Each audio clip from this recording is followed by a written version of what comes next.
From the west to the east, the north, and to the south of our country, the APC with their governors have been busy building a better life for Nigerians. The APC with their governors have built more roads, schools, bridges, hospitals, universities, and independent power plants, generated more internal revenue, and created more jobs than the rest of the Federation combined. Now, imagine what we could do when we are the federal government. Vote for change! Vote APC!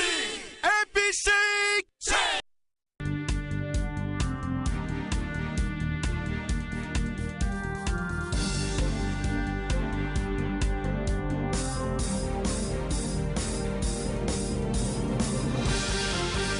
Hello there, good to have you join us. This is CoreTV News at 7. I am Gift Ogete. The Independent National Electoral Commission has met with the leadership of all the registered parties with a view to keeping them informed on preparations for next month's elections. The Commission also used the opportunity to listen to concerns of party leaders in the run-up to the election. Many of them hailed INEC's preparations but want INEC to be categorical in rejecting calls for elections to be postponed. The participation of all political parties in these meetings which we have had in the last few years.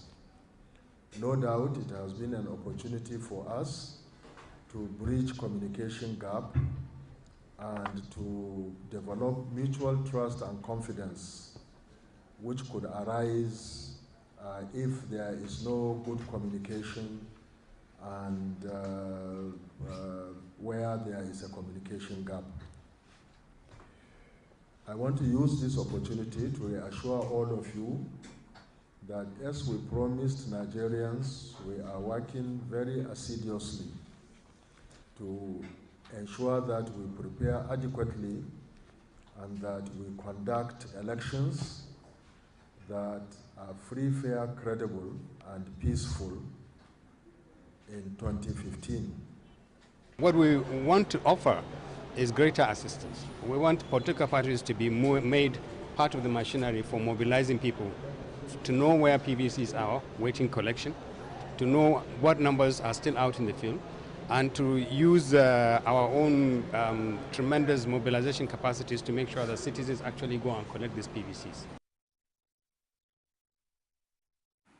As Nigerians continue to complain about the shoddy approach of the Independent National Electoral Commission towards the distribution of the permanent voter cards, Lagos State Governor Babatunde Fashola has vowed to vote with his temporary voter card at the February elections. He, however, ordered that this will see the light of day if INEC failed to produce his permanent voter card before the February general elections. We are talking about PVC, yes. I don't have PVC. I have the temporary one. And with or without PVC, I'm going to vote. That's their responsibility. Let me be clear.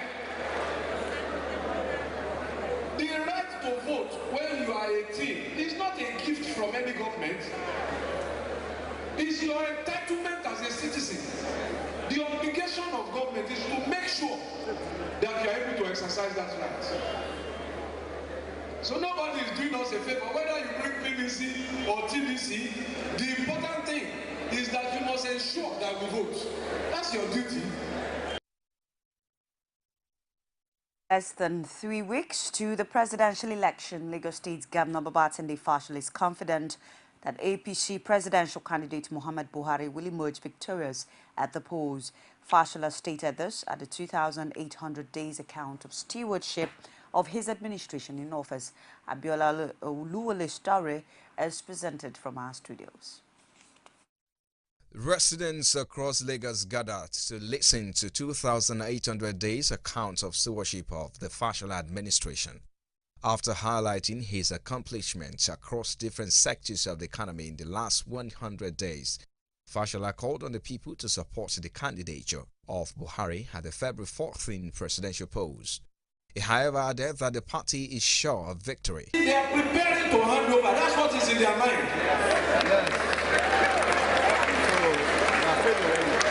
That's not what they intended to say, but that's what is going on in their team. They see that it's over. He said May 29, handover day is sacrosanct. That's what's going on inside their camp. They see it's over. That's why they use the word handover. It was a sleep. But it reveals the underbelly. So, and this is why now all of what they are trying to do is that let's shift this thing over. This is the party that has been campaigning for over 1 year. Fashola also used the platform to deny claims by the Lagos PDP governorship candidate Jimmy Agbaje that the state is underfunding education. Alarm when I hear a candidate hiding under an umbrella, seeking to take this job, and displaying so much frightening ignorance when he says that we are budgeting 3% for education in Lagos State. Although when I pointed out his error, his scriptwriters have written a new version for him, saying now that what they meant was that it was with primary education. Ladies and gentlemen, he is still wrong. As the hands of the clock move towards the 2015 general elections, Nigerians are praying fervently for free, fair and credible polls. The campaign train of President Goodluck Jonathan moved to Plateau State late Monday as his supporters had to wait over 10 hours from dusk to dawn to dusk to see him. The grumblings on the part of some of the people are that despite giving Jonathan the highest votes of over 1 million from the entire North in the 2011 elections, there is no meaningful federal presence in the state. The supporters had to leave in droves before the arrival of the president at 6:30 p.m. The report. The issue of African time again played out in Plateau State as hundreds of supporters who were expecting the PDP presidential candidate to address them in the early hours of Monday had to wait for over 10 hours to hear him. Those who could not tolerate the long wait left as the Rangpam Stadium, venue of the campaign exercise, became almost empty. The apology of the PDP chairman in the state, Raymond Dabo, and that of the president seemed not enough to assuage the feelings of the already tired crowd. Because of the love they have for you, because of the love they have for all the candidates we are presenting on the plateau, and because of the love they have for the people of Plateau State and for the party, they have been here, Mr. President, 6 a.m.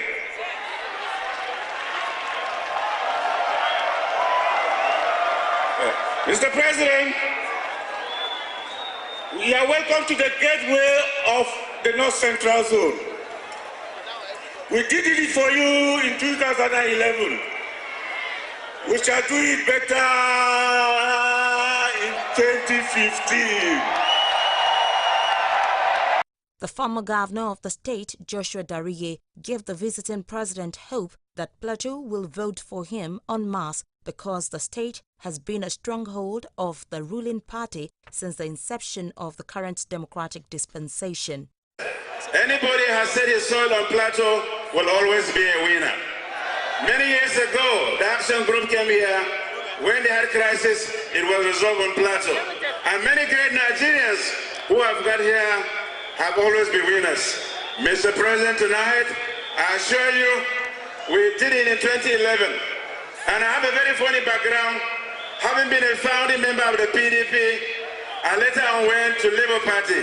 But we repeated that feat in 2011. Having seen the need to consolidate on the game, we came back to PDP and we will vote you again overwhelmingly. By the grace of God, Plateau is PDP, PDP is good luck. This good luck will carry Nigeria everywhere. South-south, southeast, southwest, northwest. Just put your trust in God. I've always said as a governor, there is nowhere in the world where monuments is built in honor of critics. We will not be deterred. God will help us. Nigeria, we are winning. Congratulations, Mr. President. Beyond the apology that was given at the rally, there was no explanation for lateness of the Jonathan's campaign team to the state. Individuals and groups from the southern Kaduna zone on Tuesday thronged the Sanga local government headquarters to witness the campaign flag-off of Kaduna State Governor Mokhtar Yero. Addressing the crowd, the governor said his administration has either completed or is working on projects in the council area in different sectors of the economy. He added that he has set up a technical committee for the conversion of Kafang Chang campus of Kaduna State University to State University of Science and Technology. Governor Yero also reeled out a long list of rural electrification projects under construction and promised to do more if he emerges victorious in the February election. The governorship candidate of the All Progressives Congress in Kaduna State, Nasser El-Rufai, says he's sure he would be inheriting a bankrupt state if elected into office. Speaking at an interactive session put together by the organized private sector in the state, El-Rufai pointed out that the state has a debt profile of about 106 billion naira. According to him, most of the monies received or generated are regularly used to settle debts, stressing that about 700 billion naira had been wasted in the past 7 years in the state. On his plans for Kaduna State, the APC governorship candidate says he will develop human capital and pay higher salaries to teachers. He also promised free and compulsory 9 years of basic education for all children of school age. El-Rufai again reaffirmed that he would not embark on demolition exercise, but noted that if a member of the elites decide to put up a structure in a wrong location, it would be pulled down. It's CoreTV News at 7. We'll take this break. Stay with us.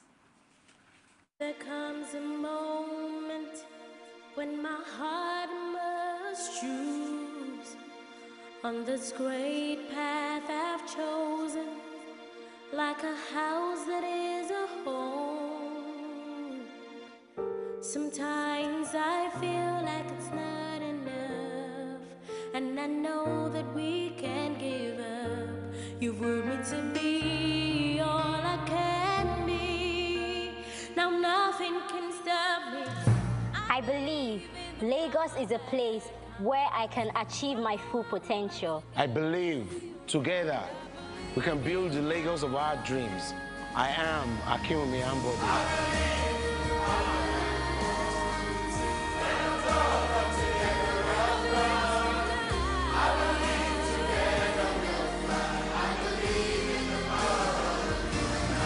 Vote Akinwumi Ambode for Governor of Lagos State.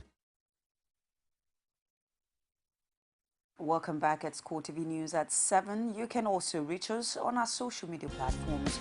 Well, on Facebook, it's facebook.com/CoreTVNews. On Twitter at CoreTVNewsNG. And on YouTube, it's youtube.com/CoreTV_News. The European Union plans to deploy 90 election observers to monitor next month's elections in Nigeria. It will, however, not send any team to observe voting in the northeast due to security reasons. The head of EU's election observation mission in Nigeria, Santiago Elixira, disclosed this at a meeting with the presidential candidate of the All Progressives Congress, Muhammad Buhari, in Abuja. The EU team held a closed-door meeting with the leadership of APC's Presidential Campaign Council before briefing journalists on the outcome. European electoral mission is a big mission. It's a mission that starts in November and will be in place until mid-April. Then it's not only the problem what happens on the electoral day, it's what happens during all this big space of time. How the primaries has been done, how is respected the law, how respected, I will say, the propaganda, the media, and also afterwards any possible claim after elections. And that is our role, not just to follow up the day of election. It will be impossible in a country so big with so many inhabitants as has Nigeria to cover everything. And I can tell you that we are the mission more important, the biggest mission that there is in all the world for this election and for any other election. And for the Northeast, of course, we can't be there for security reasons, obvious security reasons. But anyhow, we have people deployed very close to the northeast, and we have contacts there on this area, and then we try to have the better information as we can have on the northeast. But the present situation don't allow us to go to the northeast. They have been covering other countries' elections, although not exactly similar to our own country. They are very experienced people. They are qualified to come for this supervision. And as you observe, they cannot cover all the 120 or 150,000 polling units, but they have placed people in strategic places to advise them.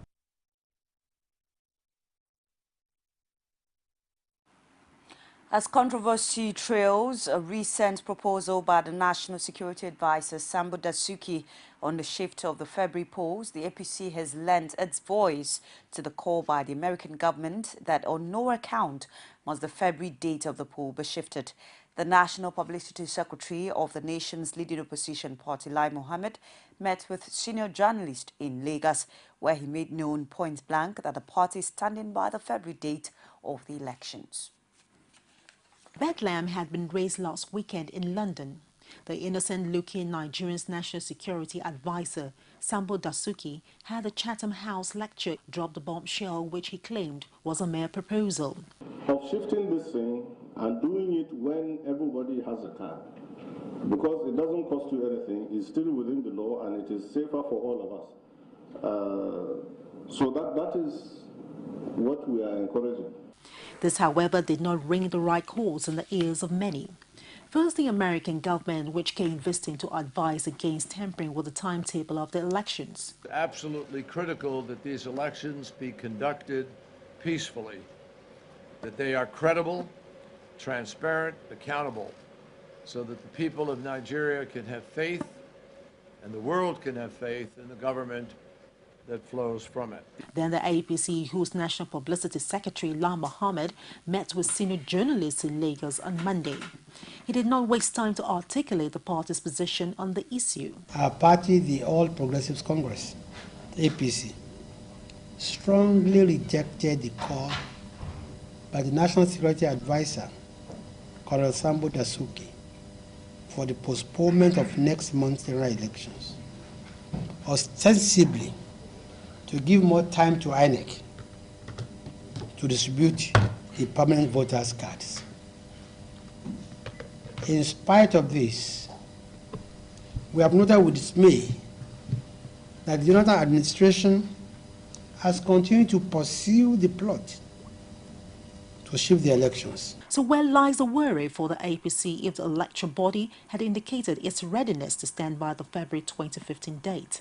When President Goodluck Jonathan met with the U.S. Secretary of State, John Kerry, on Sunday here in Lagos, the president said he told the visiting U.S. top diplomat that the May 29th handover date is sacrosanct. We say this is not reassuring enough, and that for us, the February 14th and 20th dates for the elections are sacrosanct as the handover date of May 29th, 2015. All possible reasons, including the ongoing insurgency in the northeast and growing frustration over collection of permanent voters' cards, and not in the words of APC national spokesman, even though to warrant the postponement of the elections. We are aware of the limitless capacity of the PDP and the administration for anti-democratic and desperate actions in pursuit of selfish motives that have nothing to do with the interests of the good people of Nigeria. We are aware of the clandestine moves, including reaching out to various interest groups and hiring talking heads to make the television runs being made by this administration to get the elections shifted. The Jonathan administration's apologies are hiding under the facade that millions of Nigerians will be disenfranchised if the elections should proceed as scheduled. Again, they are using the terrorist attacks in some parts of the north to advance their election shift argument. We sincerely hope that the recent escalation of the Boko Haram attacks and the siege of Maiduguri on Sunday, a day after President Jonathan's campaign in the city, are not connected to this campaign. So how really ready is APC for the polls under the present situation? APC is ready for the elections, and under no circumstance will we accept a postponement. For us, February 14th and 28th are sacrosanct, as May 29th the handover date. The government has had 4 whole years to prepare for this election, and the dates for these elections were announced over a year ago. Therefore, there's no excuse, there's no going back now. The Dasuki Chatman House bombshell in Lagos may have led many Nigerians pondering over where the hands of the clerk are swinging ahead of elections. With just a few days to the 2015 general elections, different platforms are not relenting efforts at engaging candidates seeking electoral officers on their vision for the people. Olajumoke Olatunji was at the Ogun political debate for candidates in Ogun West Senatorial District, organized by the Nigerian Union of Journalists. Our report. As part of the functional roles of the media in the society, which includes serving as watchdog and bridging the gap between the government and the citizenry, the Ogun State Council of the Nigerian Union of Journalists deemed it fit to engage the Ogun West senatorial candidates of all the political parties on their manifestos for the district. However, only 2 of the candidates showed up for the debate. This did not in any way dampen the atmosphere as Biyi Otegbeye, representing the Social Democratic Party, engaged Orisha Biyi of the Labour Party. They are yearning for SDP development. I believe, I also learned that our people are craving to be given opportunities, and that is why I have set out as a personal agenda to provide them with those opportunities. I intend actually to develop what I have started under BOT initiative by establishing in all the wards citizen opportunity centers that are going to focus on creating employment opportunity for our people. Positive impact on the majority of our people in Ogun West and Nigeria in general. Closely related to lawmaking is performance of lobbying functions, which on its own is a profession recognized by the law of the land. Hence, the availability of a body of professionals known as lobbyists in the developed democracies. The debate may not have fulfilled its full potentials. The fact that it kicked off received commendation from some members of the audience who are confidently looking up to the elections. It's CoreTV News at 7. We'll take another break. Stay with us. You can now watch CoreTV News live from anywhere in the world on our website www.coretvnews.com. Click on Live TV on our website and watch us live. And welcome to CoreTV Primetime Days. To follow us on Twitter, click on Twitter icon on our website. On Facebook, click on the Facebook and YouTube to see all our previous news production. You can also watch us live on YouTube.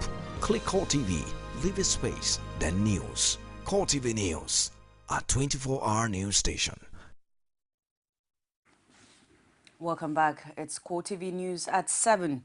One person was killed by a car bomb parked near a police station by suspected Islamic militants in the Egyptian city of Alexandria early on Tuesday. The attack also wounded 2 people, but there were no immediate details about the identity of the victims. Security sources also said that unknown assailants had attacked a police station in western Alexandria with Molotov cocktails, setting it alight but causing no casualties. On Sunday, about 25 people were killed in anti-government demonstrations on the anniversary of the 2011 uprising that hosted Hosni Mubarak. Activists accuse President Abdel Fattah al-Sisi of returning Egypt to authoritarian rule since the army removed the Muslim Brotherhood from power in 2013. Sisi says he's committed to democracy and Egypt, a strategic U.S. ally with influence across the Arab world. Islamist militants have killed hundreds of policemen and soldiers since Sisi overthrew a Morsi of the Muslim Brotherhood in 2013. A law enacted during Sisi's rule severely restricted demonstrations, dramatically reducing unrest in Egypt. And that's our news for this hour. Thank you so much for watching. Join us at 9:45 for Prime Time News. In the meantime, enjoy the rest of our programs. I am Gift.